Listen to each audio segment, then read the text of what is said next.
సోరకాయ సర్వపిండి ఇట్లా తురుముకొని పెట్టుకున్నా. సోరకాయ పిండి, ఇవి మిర్చి కట్ చేసుకోవాలా.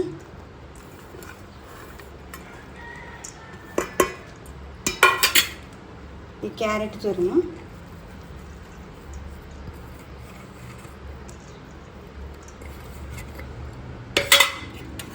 ఈ కొత్తిమీర కట్ చేసుకోవాలా.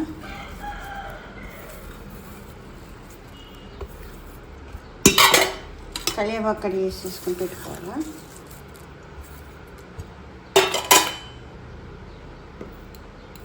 నువ్వులు తగినంత వేయాలా.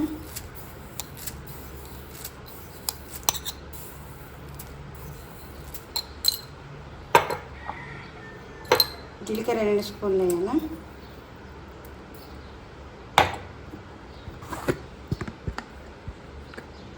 కారం 2 స్పూన్లు వేయాలా.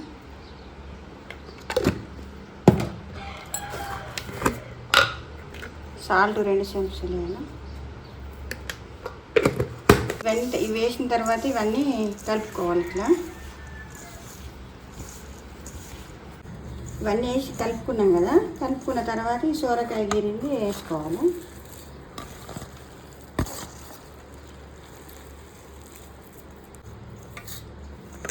సోరకాయ తురిమేసుకున్నాం కదా, దానివల్లనే వాటర్ వస్తాయి. ఒకవేళ లేదు సరిపోకుంటే కొన్ని వాటర్ పోసుకొని ముద్ద వేసుకోవాలి.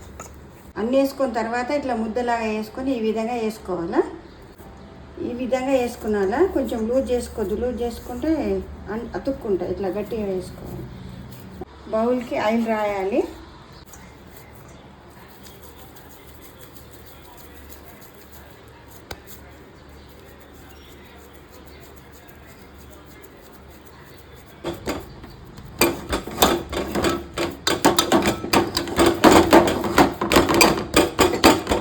వేసుకున్నా ఆయిల్ అనేది మంచిగా పట్టుకుంటాను.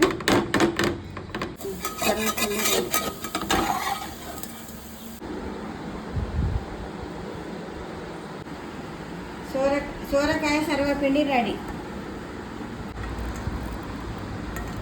వేసి